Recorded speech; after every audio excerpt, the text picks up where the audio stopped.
bercerita tentang fenomena yang saat ini lagi ramai di media sosial, khususnya di X ya, di Twitter, tentang kabur aja dulu. Coba bayangkan, apa itu kabur aja dulu? Bahwa ini adalah sebagai feedback, kegelisahan, dan kritik kepada penyelenggaraan negara, bahwa persoalan ekonomi, pekerjaan yang ada di Indonesia ini masih belum merata dan belum menjangkau kelompok-kelompok yang disebut dengan anak muda.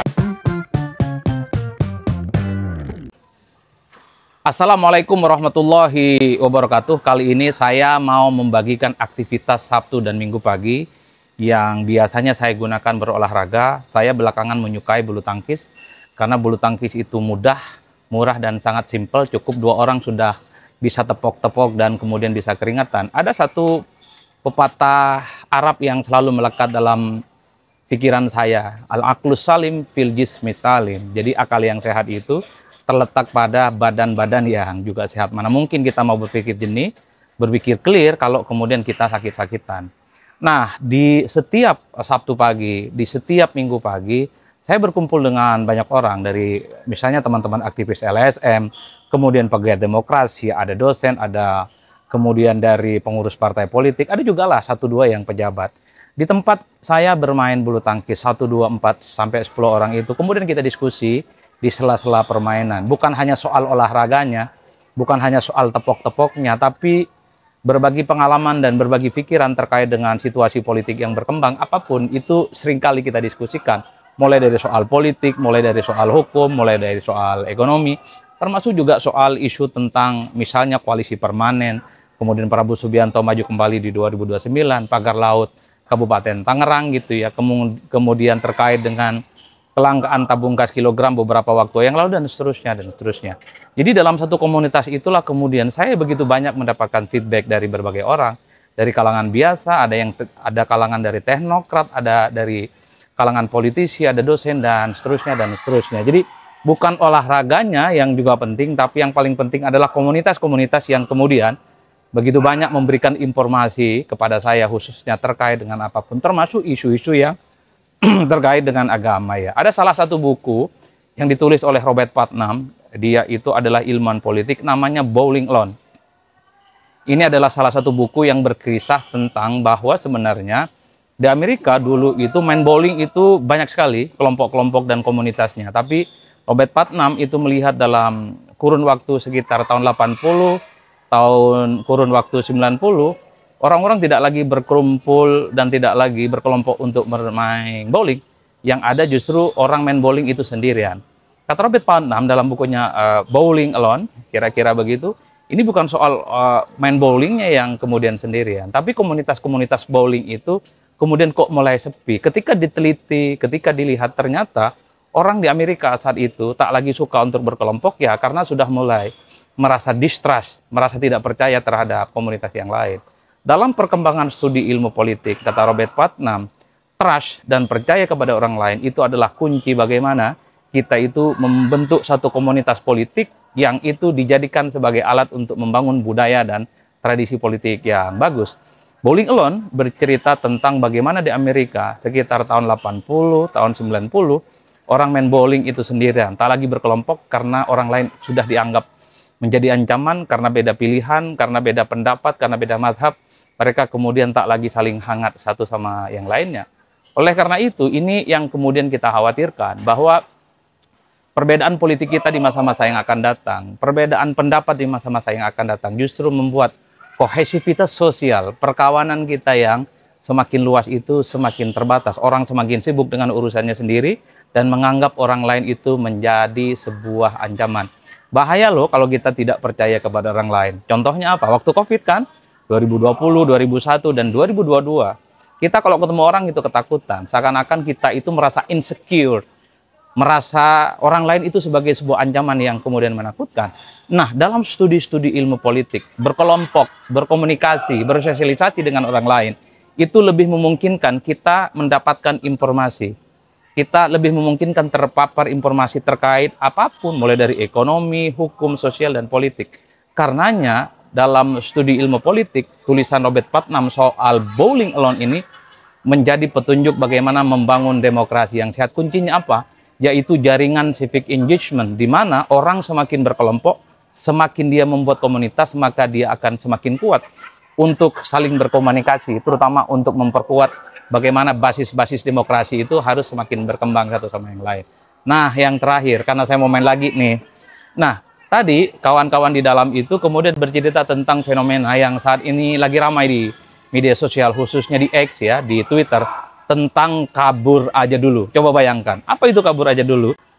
Kalau saya tracking satu persatu, awalnya hanyalah sebagai sebuah dagelan, lelucon ya, dan kalimat-kalimat satir yang berupa tagar, di mana kabur aja dulu ini adalah sebagai salah satu bentuk protes, terutama di kalangan anak-anak muda, Gen Z, kalangan milenial yang umurnya 19 tahun sampai 35 tahun yang sangat gelisah terkait dengan kondisi kita saat ini. Mereka ini menganggap bahwa kondisi politik, kondisi sosial, dan kondisi ekonomi tidak memungkinkan kepada mereka untuk terus bisa bekerja, untuk establish, dan untuk mendapatkan kehidupan yang semakin layak.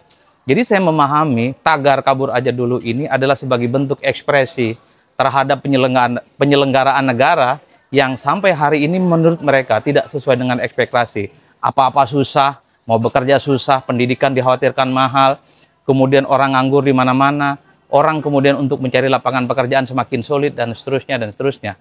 Kabur aja dulu itu adalah istilah lain, ya sudahlah kita ke luar negeri aja menjadi TKI, karena di luar itu diyakini akan mendapatkan kehidupan yang semakin layak. Tapi yang kedua, kabur aja dulu itu bisa dimaknai sebagai salah satu bentuk bahwa memang hidup di Indonesia per hari ini adalah sebagai salah satu bentuk hidup yang sebenarnya tidak telah laya mutu walayah ya, tidak mati dan tidak hidup. Kenapa? Mungkin badannya saja anak-anak muda ini hidup. Mungkin saja badan anak-anak muda ini masih ada di Indonesia, tapi mereka masa depannya itu tidak bisa diprediksi. Karena apa-apa sulit. Misalnya mereka udah sekolah-sekolah, capek-capek, tapi untuk mendapatkan pekerjaan, itu mereka sangat sulit. Ataupun mereka saat ini yang lulus sekolah, misalnya SMA, tapi untuk kuliah, karena biaya kuliah itu mahal, mereka tidak bisa mengenyam pendidikan yang kemudian sangat layak kepada mereka. Bahkan di antara mereka yang lulusan-lulusan kuliah, udah sekolah capek-capek, ada yang 3 tahun, ada yang 4 tahun, ada yang 5 tahun gitu ya. Setelah mereka lulus dapat S1 misalnya, mereka juga agak kesulitan untuk mendapatkan pekerjaan-pekerjaan, apalagi pekerjaan yang layak. Oleh karena itu, fenomena kabur aja dulu sebenarnya adalah sebagai salah satu mena bagaimana kondisi politik dan ekonomi, khususnya ekonomi di Indonesia itu ya sedang dianggap tidak baik-baik saja. Anak-anak muda yang kemudian banyak yang nganggur, kesulitan mendapatkan pekerjaan yang layak, dan seterusnya, dan seterusnya. Ini tentu mungkin tidak mewakili keseluruhan pendapat orang yang ada di Indonesia, tapi minimal kalau kita bicara tentang X, ada sekitar 4-5% masyarakat kita itu yang mengkonsumsi X. Jadi X itu ataupun Twitter itu dianggap sebagai komoditas kelompok-kelompok kritis, kelompok-kelompok milenial yang selama ini memang kesulitan berkomunikasi dengan para aparatus pejabat kekuasaan di negara kita ini. Oleh karena itu, saya memaknai kabur aja dulu sebagai bentuk kritik bahwa pemerintahan hari ini harus mampu menjamin masa depan anak-anak muda kita yang umurnya 18 tahun, 19 tahun, sampai 35, bahkan yang umurnya 40 tahun, adalah mereka yang hidupnya akan mapan, bisa bekerja, dan tidak kesulitan kemana-mana.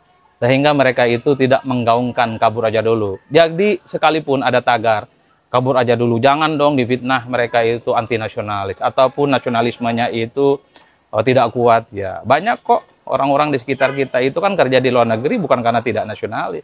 Karena mereka memang ya tidak mendapatkan pekerjaan dan lebih memilih untuk kerja di luar negeri. Karena di luar negeri dinilai punya pendapatan yang lebih layak kepada mereka. Saya kebetulan orang Madura, di Kabupaten Sumeneb, paling ujung Pulau Madura. Kalau mau jujur, orang Madura di kampung saya bisa bikin rumah, bisa sekolahkan anak, ataupun bisa membayar hutang yang sudah tahunan menumpuk.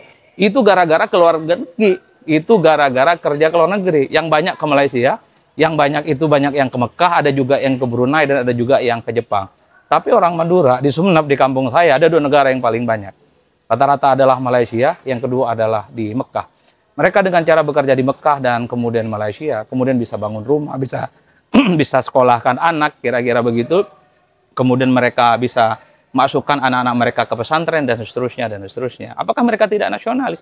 Nasionalis saya kira. Mereka kabur ke luar negeri, mencari penghidupan yang layak di luar negeri, karena di luar itu dianggap memberikan insentif dan keuntungan ekonomi yang jauh lebih menguntungkan dibandingkan Indonesia. Di kampung saya semuanya petani. Apakah mereka tidak bertani? Bertani. tani tembakau, bertani padi, ada jagung, ada kedelai dan seterusnya. Tapi sekali lagi, menjadi petani itu adalah sekedar menunggu mati di dalam hidupnya, karena setiap panen pastinya apa yang kemudian menjadi hal yang sudah dikeluarkan, modal untuk bertani itu tidak sebanding dengan pendapatan. Harga-harga anjlok sehingga petani itu hanya memperpanjang penderitaannya.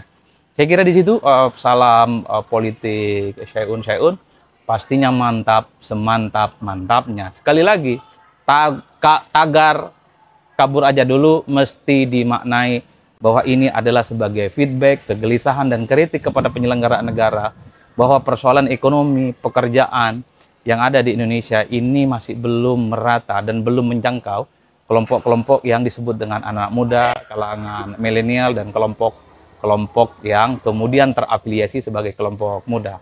Wassalamualaikum warahmatullahi wabarakatuh.